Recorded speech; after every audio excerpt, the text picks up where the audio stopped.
Jau esu rodęs, bet galbūt laikas priminti, kad mes pardavime turim veidrodinės plyteles.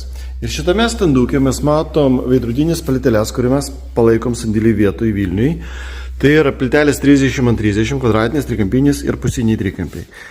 30 yra kraštinis ilgis, įstrižainė yra 42 cm, o projektavimas žingsnis yra lygus šitos plytelės kraštiniai, tai yra 21 centimetras. Šitam standukė jau yra individualios gamybos, čia yra 25x25 plytelės, jų gamybos laikas apie 3-4 savaitės, kas liečia standartų, tai mes jį palaikom vietoj Vilniui.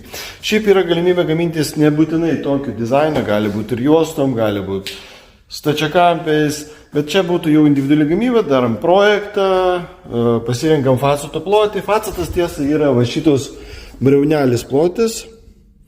Čia yra 10 mm kartu sudėjus 2 cm juostą, tai čia vadinasi 10 mm facatas. Facatas gali būti 5, 10, 15, 20, 25 mm ant 4 mm veidrodžio. Tai va, turim dar ir skirtingų spalvų veidrodžio. Va, pavyzdžiui, sendinti, skirtingos rūšės tų veidrodukų. Va, turim ir mėlyną. Visokiausių rūšių yra. Na ir aišku, populiariausias yra paprastas skaidrus veidrodis.